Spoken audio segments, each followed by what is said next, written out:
Genial.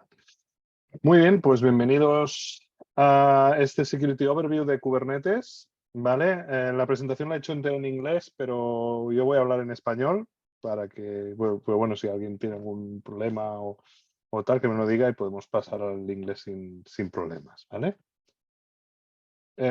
Ostras, la agenda no la he actualizado. Me voy directamente aquí. ¿Quién soy yo? Epa, ya tenemos chat. Y yo no hablo español. Vale, entiendo que sí que hablas español, ¿no? Antonio Juanilla.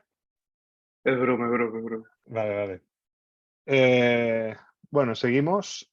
Bueno, un poco voy a presentarme, pues soy Peralco Berro, tengo 37 años, trabajo actualmente como Cloud and DevOps Architect para Allianz Technology en la parte de Platform Automation. Aquí tenéis mi link en LinkedIn para ver un poco más mi historia, pero bueno, he trabajado, tengo bastante experiencia en el mundo de DevOps y de Cloud, trabajando para empresas como Vueling, como IC Consult, que son la gente, bueno, más concretamente para Service Layers, que era la división Cloud para el despliegue de herramientas de IAM en Kubernetes y para clientes enormes en Alemania, para Porsche, BMW, o sea, clientes muy potentes. Y luego hice el salto como arquitecto en IBM, donde pues estaba por la parte del garage haciendo proyectos de innovación, preventa y demás, y de IBM pues salté a cliente final. Es otra forma y otra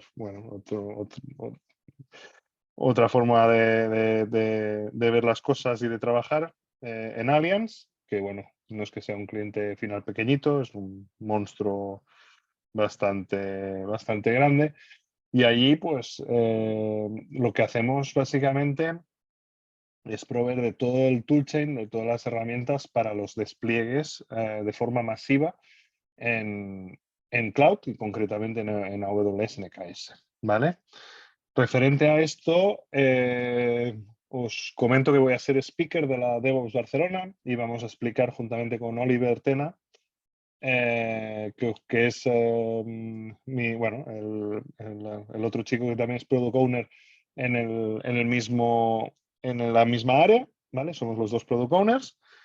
Y vamos a hacer una conferencia allí también hablando sobre temas de despliegues masivos en diferentes países, en múltiples clusters, de forma pues, bastante automatizada, bueno, muy automatizada y la verdad que será también muy interesante por quien se quiera apuntar o Pérez, si... Dime. te voy a abordar, pero porque yo también soy speaker. ¿Esa es presencial o es online en Barcelona? La de DevOps Barcelona es presencial, ¿Cuándo? en noviembre. Vale, Es el 11 a 12 tener de en cuenta. noviembre, me pasa. O sea, si Cool. quieres pedir entradas y el AVE a Jerome, yo creo que a lo mejor incluso te deja venir por Barcelona. Está bien. Vale. Y bueno, aparte, pues también he trabajado como Service Manager, he sido arquitecto de sistemas Unix, soy un entusiasta de tecnología, un gran fan de Star Wars. O sea, si alguien me ve en directo, pues puede ver también mi tatuaje de Darth Vader en una pierna, así que me considero un buen friki. De dinosaurios, evidentemente también, gamer de Xbox y marido y padre de un niño de 1 año y poco que me deja dormir muy poquito. Pero bueno, aún así sobrevivo bastante. Sí, pues vamos a empezar, ¿vale? Y lo primero que vamos a comentar sobre todo es un poco conceptos básicos de Kubernetes, ¿no? La mayoría de vosotros habéis trabajado alguna vez con Kubernetes o un newbies. ¿Alguien quiere explicar un poco la experiencia que tenéis? Feel free to reach out. Vale, Oli dice que es sobre todo con Docker. Vale. No, yo sí aquí soy uno de los más duros. Vale, el Kubernetes Man. Perfecto. Ujú. Pues bueno, básicamente un Kubernetes cluster está formado pues por unos master nodes y unos worker nodes, ¿vale? Donde pues en el master básicamente lo que hay es el ATCD, donde hay la base de datos con toda la configuración, el Cloud Manager Controller, el API Server, donde nosotros hacemos todas las llamadas para controlar lo que es el cluster, el Scheduler, el Controller Manager, y luego tenemos los workers, donde a grosso modo podemos decir que es donde se efectúa la magia, donde se genera la carga de trabajo y donde metemos pues, todos los contenedores, todos los objetos, absolutamente todo lo referente a las cargas de trabajo que tenemos en Kubernetes. ¿Vale? Al final, ¿qué es Kubernetes? ¿No? Es un orquestador de contenedores. Eso ya espero, ¿no? Y que estos conceptos ya lo tengamos más o menos claros y si en algún, porque esta formación está muy focalizada y entra bastante en la cocina en temas muy técnicos y si alguien por favor no entiende alguno de los topics, que levante la mano y lo comentamos porque si no os podéis perder y hay momentos que puede llegar a ser un poco bastante tostón, ¿vale? Pero bueno, lo intentaremos hacer lo más ameno posible, pero bueno, es una formación de seguridad que toca y esto pues siempre puede, bueno, pues es más, puede ser más durillo. Hablamos de arquitectura, hablamos de diseño de arquitectura. Eh, ¿Cómo podemos proveer ya seguridad solo con el despliegue del clúster?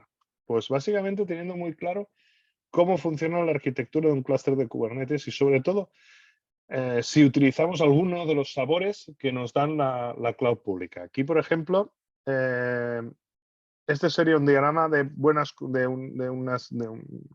un diagrama recomendado para EKS. ¿De acuerdo? Para EKS, ¿qué tenemos?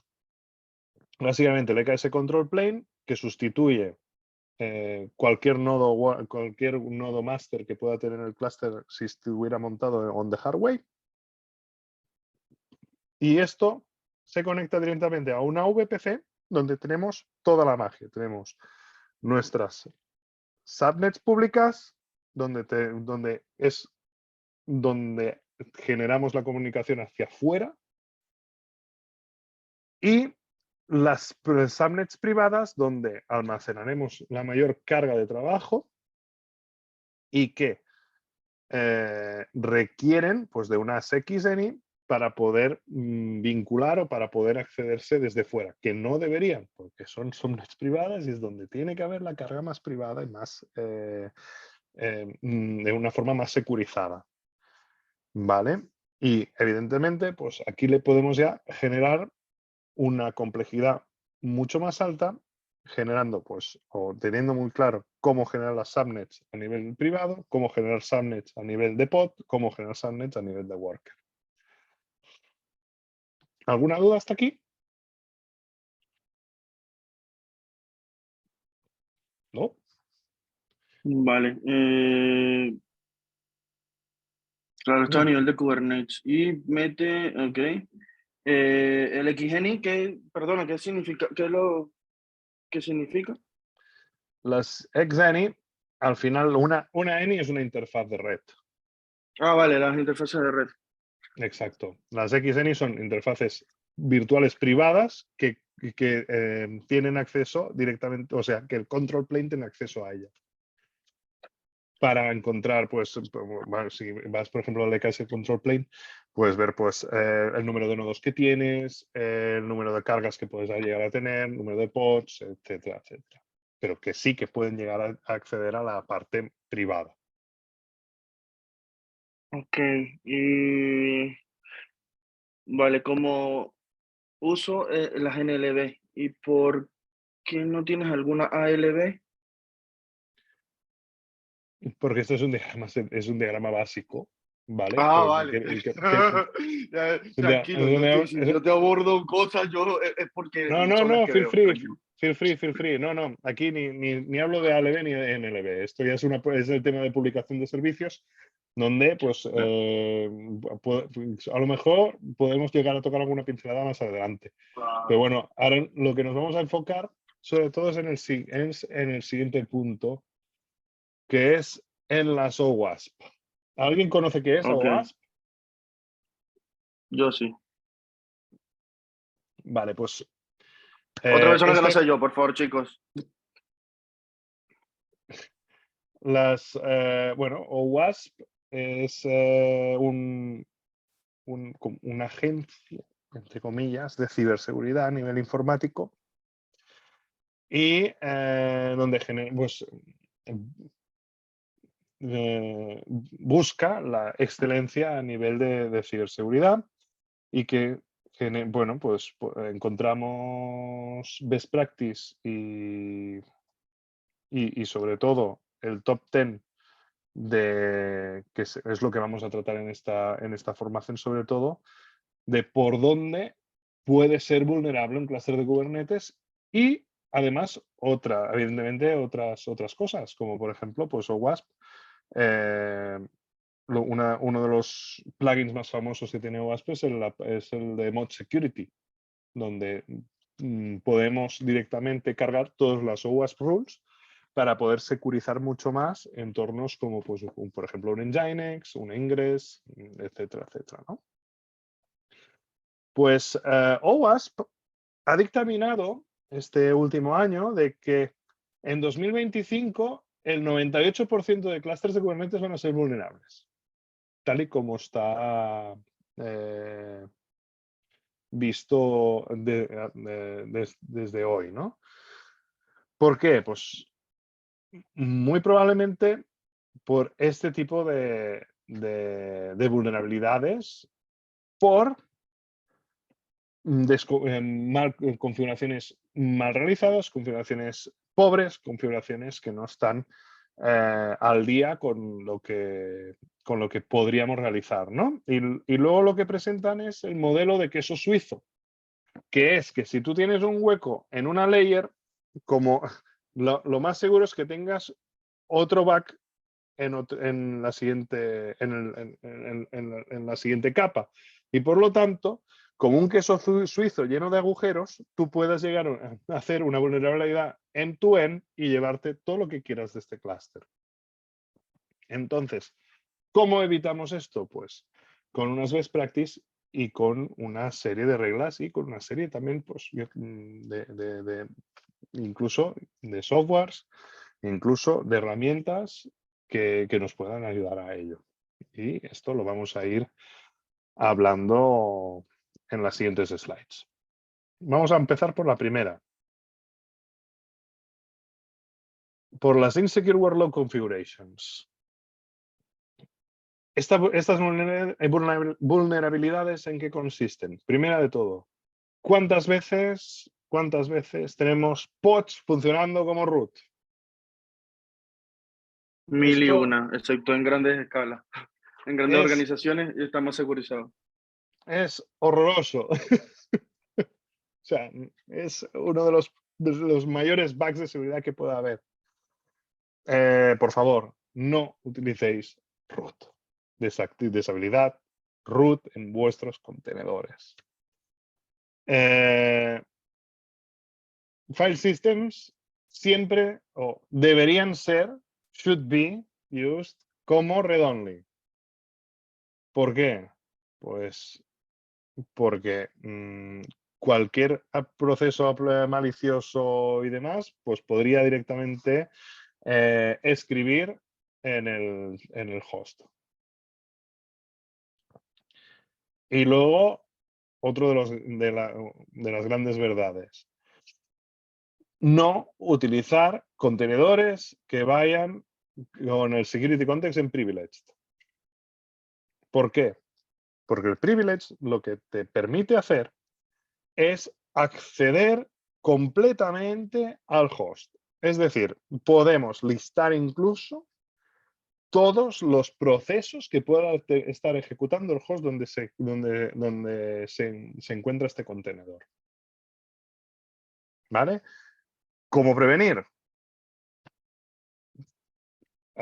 Utilizar los contenedores como non-root, como non-privileged, y habilitar el Allow Privilege Escalation, ¿vale? Para tener, para deshabilitar que los procesos child tengan más privilegios que los parent.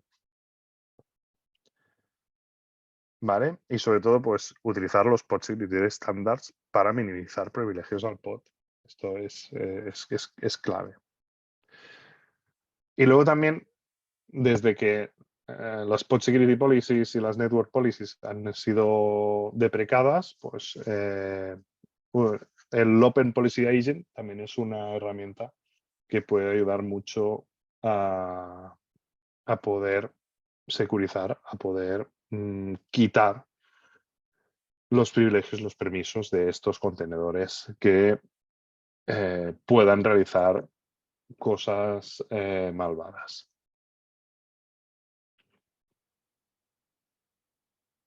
La siguiente, las supply chain vulnerabilities. ¿Qué sería supply chain? Al final, aquí tenemos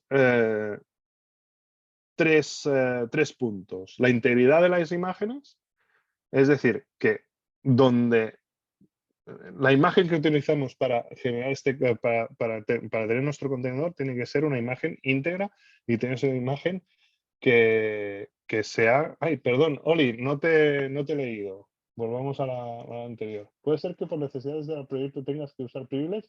No.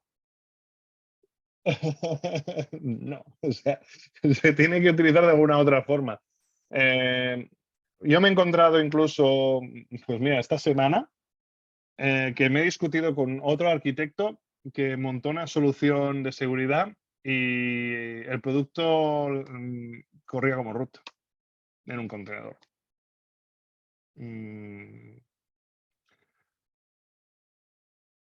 Acceder a un hardware tipo un ZigBee o tipo Arduino, pero vamos a ver, estos son, a ver, pues sí, para trabajar con un Arduino o un ZigBee y tal, no son, bueno, sí, pueden ser contenedores súper heavy y tal, pero como tanto como para temer un hacking y que te roben datos. Claro, esto al final son best practice, son vulnerabilidades a nivel de clusters de workloads para empresas y para para cargas de trabajo que tengan información confidencial, información clave, accesos, passwords, etc, etc. A lo mejor, pues, para un hardware, para poder jugar con un Arduino, pues si lo tienes en privilege, pues juega, ¿sabes? Pero al final, un poco de sentido común en cuando utilizamos este tipo de securizaciones, ¿no? Volviendo a las de nada. De nada, de nada. Volviendo a la supply chain, integridad de la imagen, ¿vale? O sea, al final son riesgos de dónde utilizamos EPA, de dónde utilizamos las imágenes, nuestras imágenes y de dónde sacamos nuestros contenedores para poder trabajar. La composición de la imagen, evidentemente, cualquier Dockerfile, cualquier builder para construir imágenes, pues puede generar o puede añadir cosas maliciosas y luego las conocidas vulnerabilidades de software, como puede ser pues un OpenSSL, o cualquier otro, o qué sé, pues una vulnerabilidad en Nginx, lo que pueda ser, ¿no? Que si lo conocemos, pues no utilicemos esa versión, utilicemos una versión posterior, una versión con el fix, una versión con tal, ¿no? ¿Cómo prevenimos? Pues sobre todo, pues comprobando la integridad de las imágenes, que también hay softwares para ello, y sobre todo la que más utilizo yo es la parte del image signing, ¿no? Es decir, nosotros podemos firmar nuestras imágenes de Docker para comprobar de que, y para demostrar y para dar un sello de calidad, un sello de seguridad de que nuestra imagen es correcta. Luego también, súper importante, utilizar imágenes o el origen de nuestra imagen de contenedor que sea lo más minimal posible. Es decir, si ya directamente para montar, qué sé yo, un Nginx, estamos utilizando directamente una Ubuntu entera, que es directamente un Linux completo, con todo, tenemos muchísimas posibilidades de ser atacados y de que nos entren, vamos, por todos lados. ¿Cómo evitarlo? Un Alpine minimal. Evidentemente yo no quiero hacer propaganda de ningún software, de ninguna clase ni nada, ¿eh? Aquí no. Literal, pero literalmente lo que quieres mencionar, ¿no? Es que cualquier librería aquí de terceros es al usar imágenes grandes en las cuales Ujú, traes mucho software, ujú, son los que pueden correcto. ayudar a escalar, ¿no? Eso es lo que quieres decir. Ujú, correcto, correcto, correcto. No, sí, lo Y normal, a ver, lo normal que yo me he conseguido sí es con Alpine, así que mm, no haces propaganda, es lo más común. eso sí, es al final. Bueno, el sentido común piensa a veces que es el menos común de los sentidos. Pero a nivel de arquitectura, a nivel de como arquitecto, voy a proponer siempre pues, lo más mínimo, lo más light y lo más, vamos, que tenga lo justo para que trabaje la aplicación, no más. Genial, Oli. Bien hecho. Siempre imágenes alpine. eh, bueno, vulnerabilidades de software y enforcing policies, ¿no? Aquí, por ejemplo, tenemos un ejemplo de las supply chain vulnerabilities, que sería, pues, por ejemplo, que nosotros, haciendo un pool del Nginx, si no le especificamos de dónde sacamos la imagen, que haya un tipo squating attack, cambien la I minúscula por una I mayúscula y te cojo una imagen podrida. Y ya estás jodido, porque tú ya has hecho el pool y ya lo tienes metido en tu entorno. ¿Alguna duda, pregunta, sugerimiento? Sí, no conocí ese ataque, me gusta. ¿Eso suele suceder en qué momento? En donde usamos imágenes públicas, ¿verdad? Sí, correcto, siempre. Y sobre todo, porque tú puedes tener imágenes públicas, pero puedes hacer un proceso para meterlas dentro de tu registry. Tú puedes tener un registry Sí, dentro de tu cluster. cuando haces el mirror. Exacto. O, por ejemplo, teniendo un harbor o teniendo lo que sea. Pues con imágenes públicas lo que te puede pasar es que a nivel de DNS hay esa mierda. Sí, en ese Poison Ujú. pasa mucho. Yeah, demasiado. Vale. La siguiente. Overly permissive Chicos, airbag configuration. perdona, Pérez. Chicos, pregunten por favor, que si no, esto va a terminar siendo una conversación entre Oli Pérez y yo. Sí, bueno, está siendo divertido, pero si alguien que más quiere participar, Terminamos pues hablando los decir. tres nada más. Bueno, a ver, a veces las mejores formaciones son con conversaciones sobre tecnología y hablando pues de estas cosas, ¿no? O sea, no. ¿Por qué no? Bueno, bien. Los permisos en RBAC. ¿Todos sabéis lo que es el RBAC? Antonio, va, ayúdame. Sí, sí, sí, claro que Va, explica tú lo que es el RBAC. son, Va. vale, los RBAC son la permisología basada en roles, ¿vale? Entonces, Ujú. normalmente en Kubernetes nos conseguimos dos tipos de roles, los role binding y los cluster role. Los cluster role son roles sobre todo el cluster y los role binding son roles individuales. Vale, Normalmente en el cluster role, pues solemos usarlo para darle, por ejemplo, una service account, un permiso sobre todo el cluster, cosas así. exacto. ¿Y qué pasa cuando le metes un cluster admin? Nada, que tiene permiso absoluto sobre el clúster y puede crear namespaces, puede crear recursos, todo lo que le da la gana, literalmente. ¿Y qué pasa cuando montas una aplicación que va por RBAC y llevas 3 horas haciendo troubleshooting porque siempre te sale que cuando quieres montar yo qué sé, cualquier objeto necesario para, por ejemplo, un CRD y tal, y no tienes permisos? ¿Qué pasa cuando coges la Service Account y le metes un cluster admin? No, que la service account puede hacer lo que le da la gana y creará todos los permisos que quiera Y vas para a todo. montarlo, ¿no? Dices, bueno, No, no, mal. ¿Se hace o no se hace? lo hacen, sí lo hacen. Sobre todo cuando No, son service account para pipelines o ¿cómo se llama? O agentes de pipelines, por ejemplo, para al de Argo ¿cómo se CD. llama? El de Jenkins, el de Jenkins o el de GitLab y tal, Sí, suelen crear cluster admin y sí. Y Yuju, sí, sí, exacto. Pues, ¿cómo prevenimos? Pues reduciendo los accesos directos al clúster con Cluster Admin.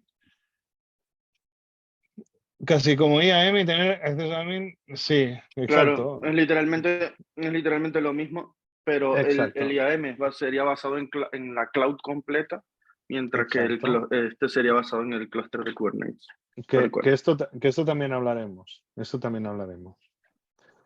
¿Vale? Entonces, pues evitar montajes automáticos de la Default Service Account Token. Bueno, al final la prevención sobre todo es evitar el uso de cluster admin, ¿vale? Hablemos de policies. Eh, el lack del Centralized Policy Enforcement. Al final, aquí sobre todo es volver a decir lo de siempre, ¿no? Bueno, de siempre, lo que hemos comentado hace un rato. Intentar bloquear que el clúster apulee imágenes de registries que no sean confiables, ¿vale? Porque si no, con cualquier nombre es que puede entrar lo que sea, ¿no? Y aquí, pues la Open Policy Agent, tú puedes configurar de que tengas los allowed repos, por ejemplo, pues aquí hay un trustpdso.com que limitar el acceso a los registros que nosotros queramos. Hay también otra forma, ¿no? Que mucho más burra, mucho más bestia, que es pues que limitar el acceso por IP a ciertos registries o que directamente solo puedas pulear en local desde, yo que sé, pues un hardware instalado en el propio clúster, ¿no? Pero mmm, lo que te lo que se intenta hacer es que, pues, si nosotros queremos mantener actualizados nuestros contenedores, nuestros pods, pues evidentemente es mucho más, tiene mucho más trabajo si primero tienes que actualizar todo lo que tengas en un posible hardware o en un ECR de forma manual en vez de pues tener ya el repositorio online y coger siempre las últimas versiones de los contenedores que vayamos a usar.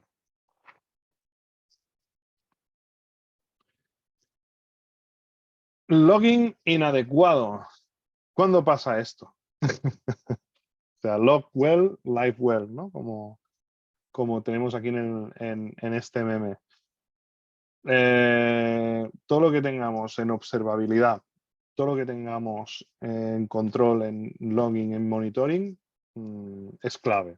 Es clave, sobre todo para detectar comportamientos inusuales, historias raras y conexiones hacia sitios donde dices, uy, esto no está controlado. ¿Cómo lo podemos prevenir? ¿Cómo lo podemos prevenir? Pues primero de todo, activando los audit logs de Kubernetes, ¿vale? Y evidentemente tener nuestra plataforma donde podamos almacenar los logs y generar alarmas de estos logs. Da igual con qué, o sea, si con un LK, con lo que tengáis. Al final no vengo a hacer publicidad. Los Kubernetes Events, los logs de aplicación y de contenedores, los logs del sistema operativo de los workers, los logs del cloud provider que utilicéis y los logs de red.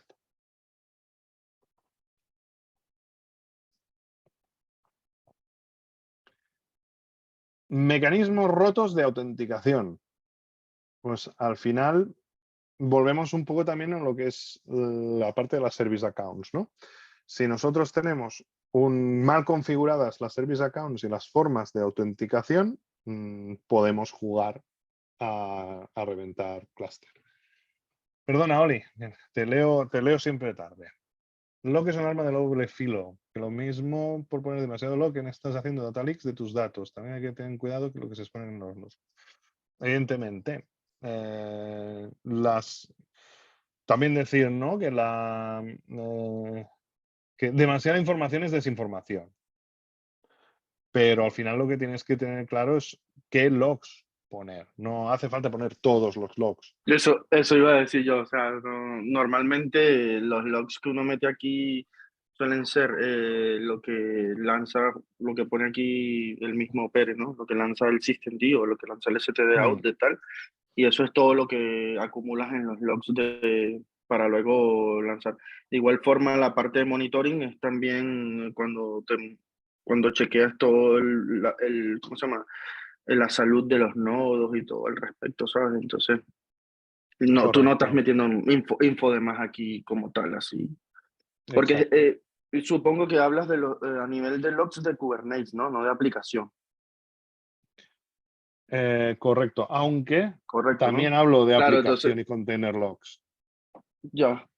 Pero Vale, bueno, no, pero es que aquí, claro, lo normal es eso, porque si hablamos de logs de aplicaciones, ya luego nos estamos metiendo ya en otra movida. Ahí sí suelen haber leaks a rajatabla. sí, pero evidentemente, si nosotros tenemos, aquí hay que separar sobre todo los logs de infraestructura de los logs de aplicación, Tal cual. ¿vale? ¿Por qué? Porque Yo estoy si viendo, no yo tienes estoy que, viendo la si no tienes charla. que, si no tienes que navegar en una cantidad de datos que es infumable, es imposible encontrar algo. Claro, yo estoy viendo la charla de esa manera, ¿no? Los logs de un lado y los logs del otro. Exacto, correcto. Una pregunta, perdón, Sí, claro. porque me surge la duda de este punto y con otro del que era de restringir la escritura al file system. Ujú, En cuanto, digamos, en mi primer pensamiento fue que lo mejor es siempre por salida estándar, ¿no? Que no escribe en ningún ujú. lado, se captura de alguna forma y se manda, bueno, con la gente que hay a, a otros que procesan los logs. Pero veo que por ahí habla algo de que si se persisten en un archivo, pero eso ya no iría en contra de que queremos un read-only file system. Ujú, ujú. A ver, el read-only files, el tema es cuántas veces los datos están en local. ¿Dónde tienen que estar los datos? Esa es la gran pregunta siempre cuando tenemos que hablar de una cosa, cuando empezamos a analizar la arquitectura de una aplicación. ¿Cuándo yo almaceno los datos en local, en un file system?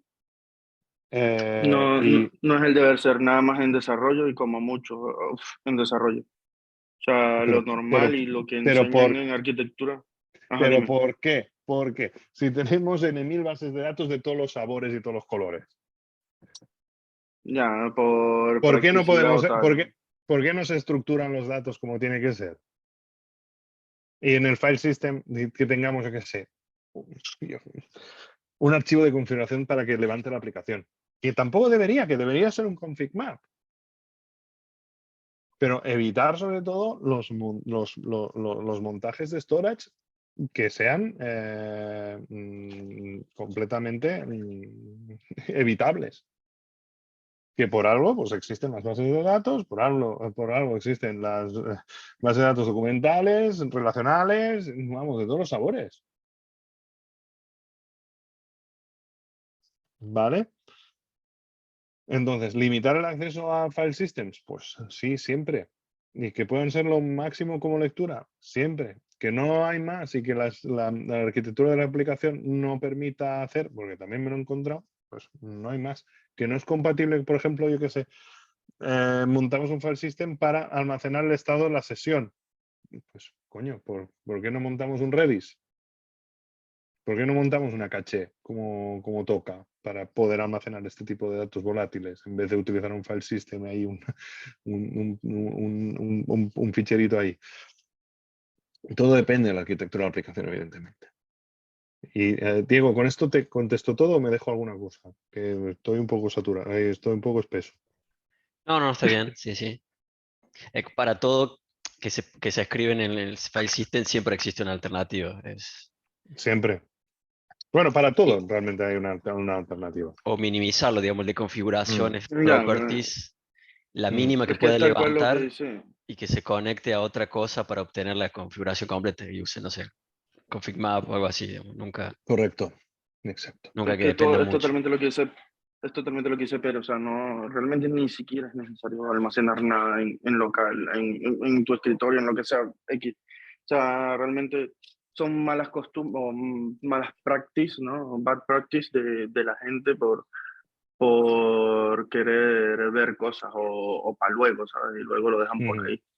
Realmente, sí, cuando se trabaja bien trabajado el tema del sistema de logs, los logs son simplemente el output y siempre está el colector por ahí. O sea, hay un colector, Exacto. como debe ser, Ujú. y el colector para ¿cómo se llama? Para tu Elasticsearch, para tu Kibana, para lo que sea. Digo, Grafana, lo que sea. O sea, de ahí no debería salir. Correcto.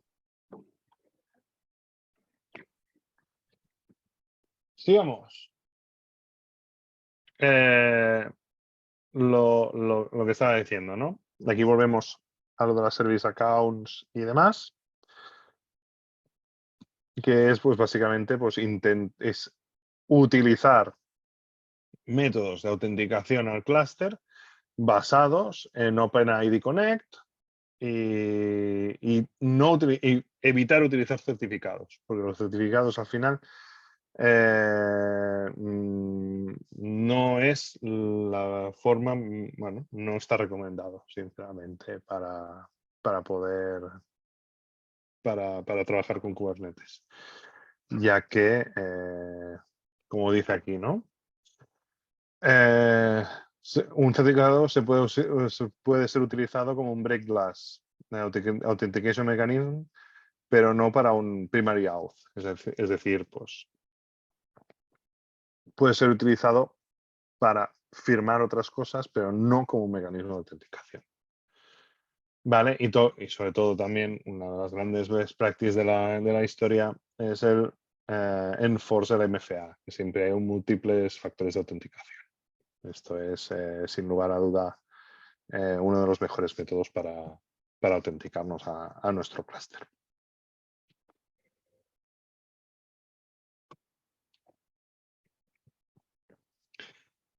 Luego tenemos también la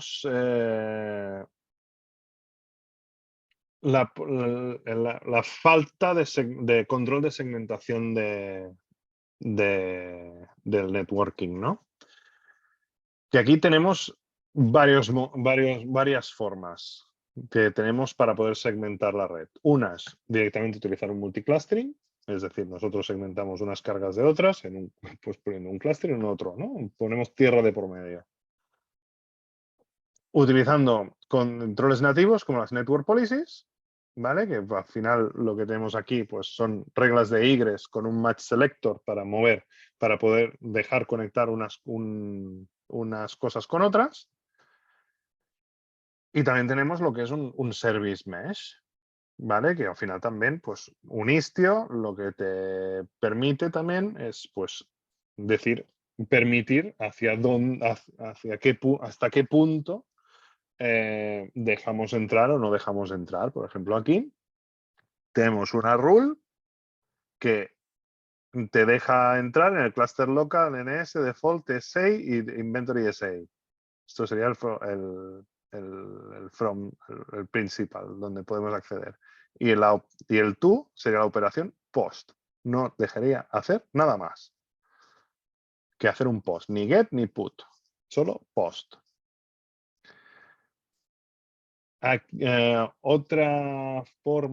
Otras formas que también nos permiten hacer la segmentación, pues es, por ejemplo, utilizar el CNI de, por ejemplo, pues un Calico o un Cilium. Pero bueno, igualmente, si utilizamos sabores de, por ejemplo, de Amazon o de Azure, al final el CNI que vamos a utilizar va a ser el propio del cloud provider, ¿no? Pero en caso de querer poner una capa más, pues podemos trabajar pues con el gatito de Calico.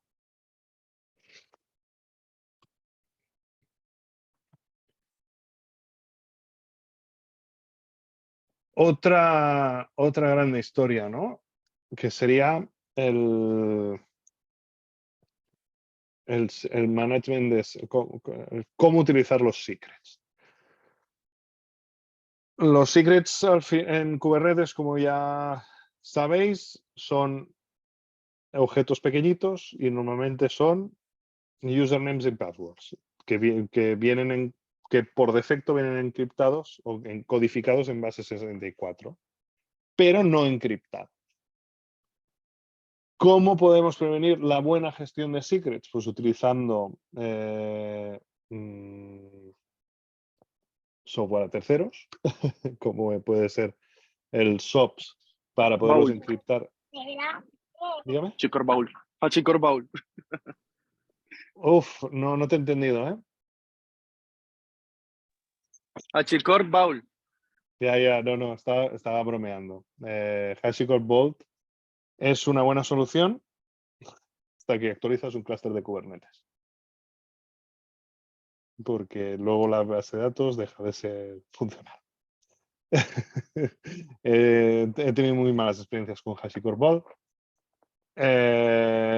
Y yo lo que os propongo aquí es el Secrets Manager de AWS. He trabajado con las dos soluciones y a lo mejor la de AWS pues requiere un poco más de trabajo a nivel de cómo poder mover los secrets hacia allí, cómo poder trabajar con ellos, pues generando pipelines o generando cualquier historia para poder mover ahí los secrets. Pero a nivel de autenticación, a nivel de con IRSA, vamos, creo que es una de las soluciones más potentes que actualmente hay. A ver, yo estoy de acuerdo contigo. Lo que pasa es que, claro, yo lo hablo siempre de cara al non-vendor lock. ¿Sabes a lo que me refiero? Sí. No, mira, Más open a nivel de no vendor lock está el HashiCorp Vault, o la más popular entre las que medio conozco yo. Y porque si no, yo estoy totalmente de acuerdo contigo. Para mí el Amazon AWS Secret o los Vault de Azure son geniales para secretos, ¿sabes? Sí. A ver, el vendor locking.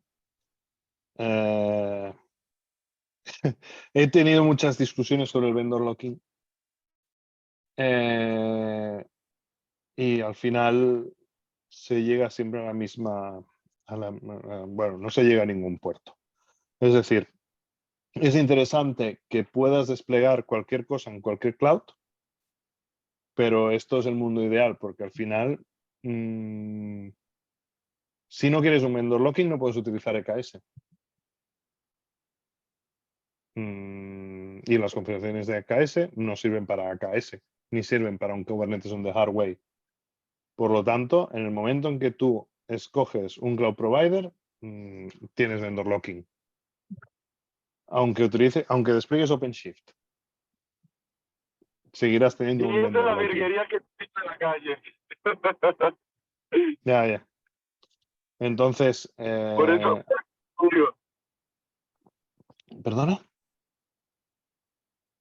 que por eso te digo, sí, esa es la virguería que yo he visto en la calle. O sea, yo he visto trabajar con AWS y Azure a la vez, entonces le explican, a ver, eso es cuando suelen tener servicios, o mejor dicho, cuando ofrecen servicios a múltiples clientes, entonces, claro,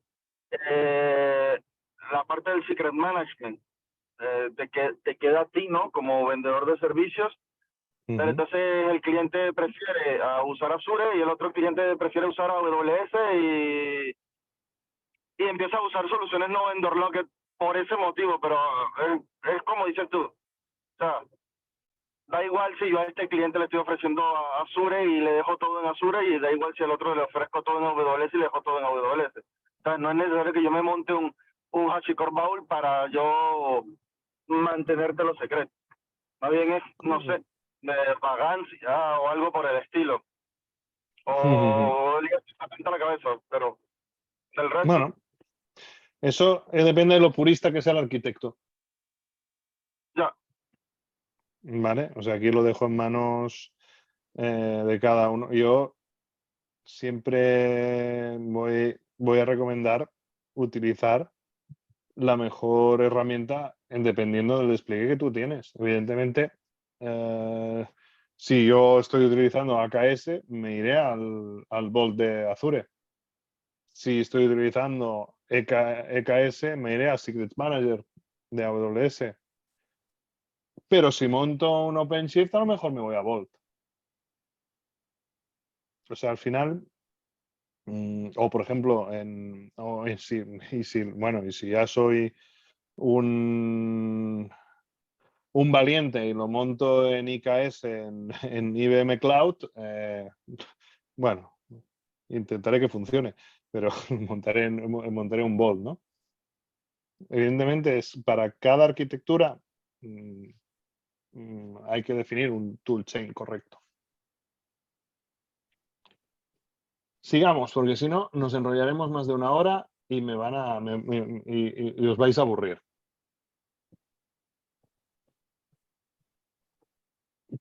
Componentes de clúster desconfigurados o mal configurados. Pues, por ejemplo, pues que por ejemplo, el kubelet esté puesto con el Anonymous Auth True.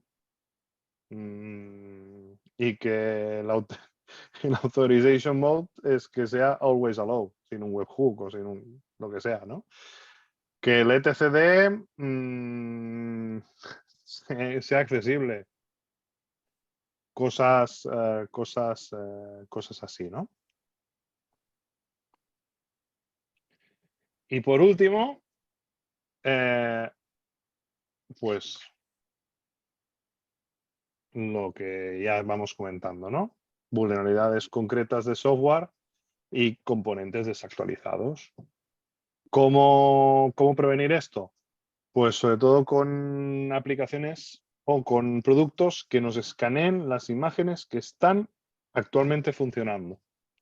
Y esto es muy buen producto, es NoiVector, he trabajado mucho con él, ahora es parte de SUSE,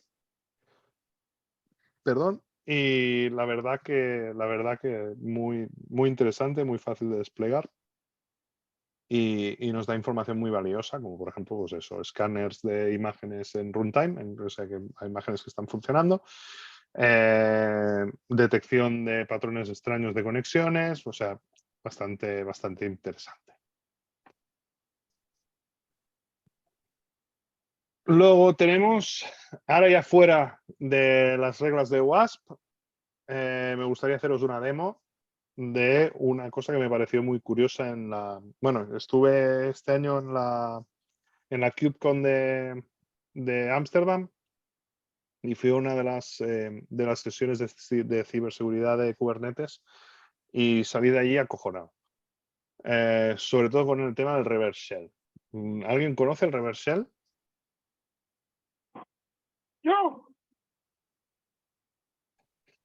Antonio, ¿no? ¿Lo conoce? Entonces, me gustaría haceros una pequeña demo de cómo funciona el reverse shell y para que veáis más o menos cómo funciona, ¿vale? Entonces, voy a compartir pantalla, pero esta vez voy a presentar el terminal. ¿Veis mi terminal bien? Sí. Perfecto. Entonces, aquí voy a dejar lanzado un netcat al puerto 8989. ¿Vale? Voy a crear una nueva sesión. Y aquí tenemos preparadito un Docker Run con la IP de mi máquina, escuchando con un netcat al 8989 y que allí tire un SH. Ahora me voy a la anterior sesión. ¿Y qué ocurre aquí? Voy a hacer un Juami.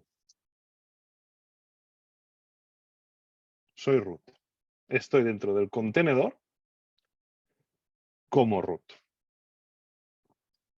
A ver, que veo un chat de Oli. Va a entrar al contenedor. ¿No ves la shell? A ver, ¿todo el mundo ve la shell? Sí, por aquí sí. Sí, vale. Qué raro, no sé. Sí. Vale. Si hago, por ejemplo, un ls-ltr aquí, puedo ver todo el contenedor. Y estoy directamente en un netcat, directamente desde mi máquina.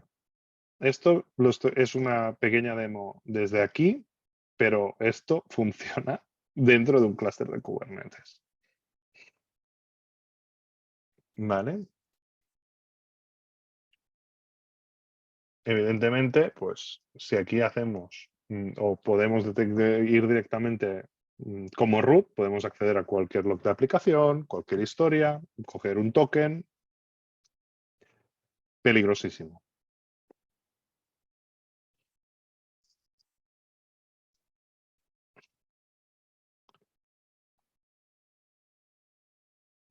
Vuelvo a la presentación. A ver, un segundo. Un segundo. Ahora no encuentro la pantalla donde tengo la presentación. Vale, genial. Vamos a ver. Esto. Para papá. Vale. El zoom. Compartir pantalla. PowerPoint. Vale. ¿Veis otra vez mi presentación? ¿Sí? Hola.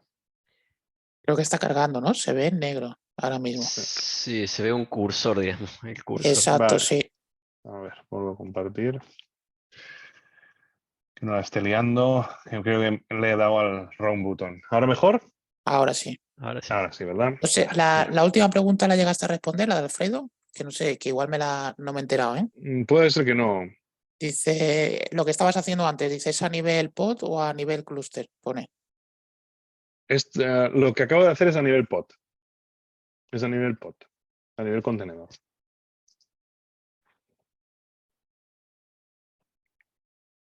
¿Se me escucha? Ahora sí, Ok. Antonio. ¿Qué tal? A mí sí. Te echábamos de menos. No digas eso que me hace sentir mal, hombre. Que eso a nivel pod, claro. Estamos hablando de porque el contenedor está como root, ¿correcto? Está como root y tiene un netcat. Ok, me encanta. Vale, aparte... Y con un netcat puedes hacer magia.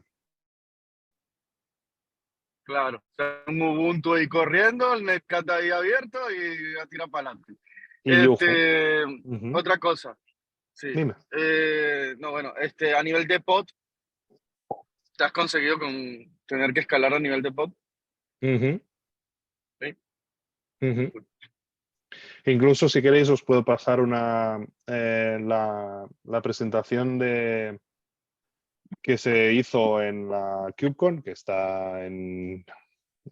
pública, y Pásalo, veréis pásalo. directamente un ataque utilizando pues, 2 contenedores y pudiendo acceder a una aplicación que contiene un método de autenticación y cogía el token de autenticación y sacaba la password en directo. Muy Claro. interesante. Sigamos, que se nos va la hora. A ver, perdón. Otras formas interesantes para reforzar nuestra seguridad, pues utilizar, por ejemplo, mm, WAFs, Web Application Firewalls, con, por ejemplo, pues el Mod Security, con sus reglas de WASP y demás, que pues puedes configurar niveles de seguridad como el mod paranoia y tal, que te dan un cierre de seguridad interesante y muy potente para nuestras cargas, para nuestros ingresos. Claro, esto a Y luego, nivel general.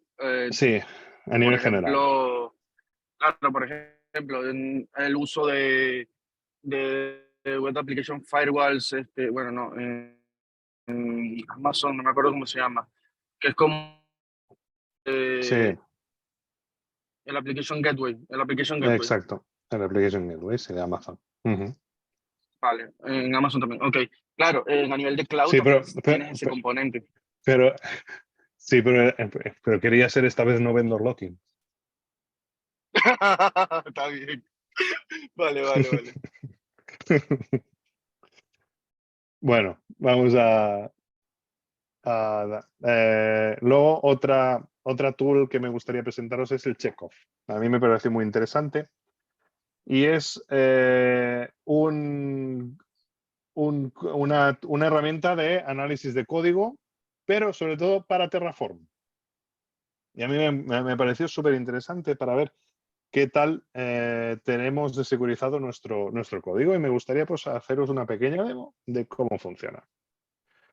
Vuelvo a compartir mi terminal maligno con el iterm. ¿Podéis ver?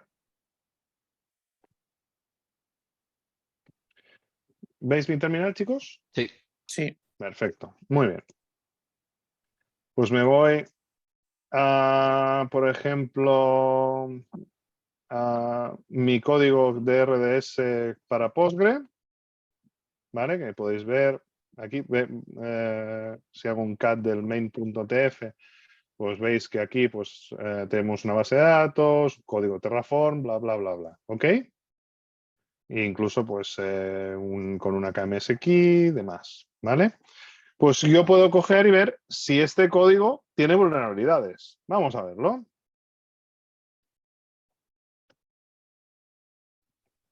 Muy bien. Acabamos de ejecutar el checkoff. Ah, espera, que...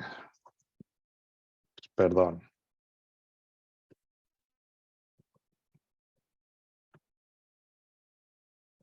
Bueno, ejecutar, que no se ha podido descargar las últimas módulos de seguridad y vemos que este código ha pasado todos los checks y todo ha sido maravilloso y fantástico. Vamos a ver uno que no sea tan maravilloso y fantástico.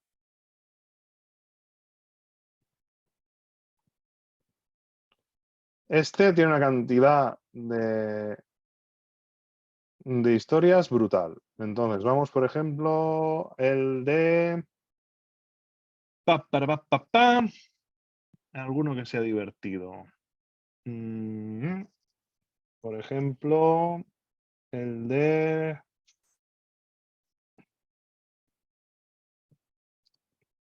RDS Option Group. Vamos a ver aquí. ¿Qué tenemos? No, este no tiene nada. Perdón.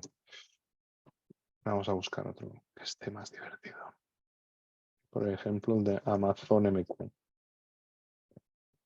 O el de Security Group, me parece que era muy divertido. Ya lo vi. Este, por ejemplo, está muy bien.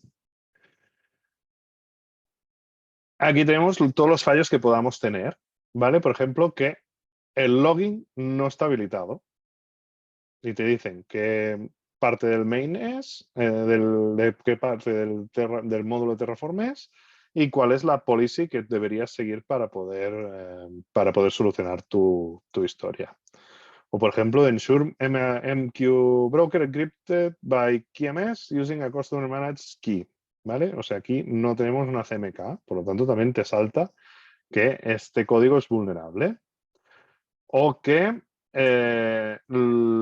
MQ Broker no tiene los minor version updates habilitados, por lo tanto los minors no se van a actualizar automáticamente. Pues esto también es un fallo de seguridad. ¿Vale? No sé, a mí me pareció esta herramienta bastante útil y evidentemente yo recomiendo integrarla en los pipelines antes de ejecutar un Terraform plan.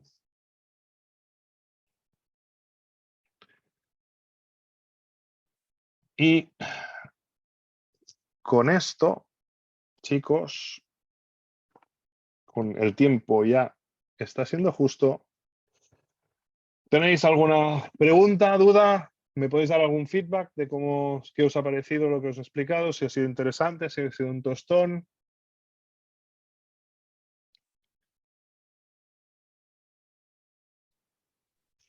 Estuvo muy interesante, inclusive para uno que es más desarrollador que DevOps o algo parecido, pero sí, sí. Casi hay cosas que son equivalentes, porque usted tiene que hacer también por temas de buenas prácticas, seguridad, vulnerabilidades, un análisis estático, en su caso de infraestructura. Lo bueno es que ahora se puede escribir la infraestructura como código Correcto. y hay herramientas. Nosotros tenemos Sonar para código de aplicaciones y también tenemos otras herramientas que analizan. Sí, no, claro, nos podíamos meter en checkmarks, en SonarQube, en demás, pero quería también focalizarlo también un poco en la parte más DevOps, en la parte más infraestructura como código, en la parte más arquitectura, ¿no? Sí, sí, no, pero a lo que iba diciendo de que tienen esa equivalencia y por lo tanto usamos diferentes herramientas, pero en la búsqueda es la misma, digamos. Buenas prácticas, tienen herramientas como nosotros también tenemos herramientas que analizamos la vulnerabilidad. Si la vulnerabilidad es que tienen nuestras dependencias en una aplicación, ustedes la buscan la vulnerabilidad que tienen en la imagen base que tiene, si tiene las layers como son. En eso yo le veo equivalencia y por eso puedo entender algunas cosas, como ser el análisis estático de recién. Genial. Bueno, Muy bueno. muchas gracias. Antonio, ¿qué te ha parecido? Va. Le he comido la lengua al gato. Ahora ya no quiere hablar. Que no quiere hablar el tío. No, pero mira, te están escribiendo también por el chat. Se han muteado. Se han muteado si yo tengo rato hablando. Yo no sigo, ¿eh? Que me parece muy bien. Está bastante bien la charla, tranquilo, que está fino, fino. Y nada, que voy a ver si voy para Barcelona. Espero conocerte por allá. Perfecto, encantado. Pues nada, chicos, muchas gracias por vuestra atención y lo que digo siempre, como dice Yoda, hazlo o no lo hagas, pero no lo intentes. O sea, hacer las buenas prácticas para cuando desplegáis cosas en Kubernetes. Si no, no lo hagáis.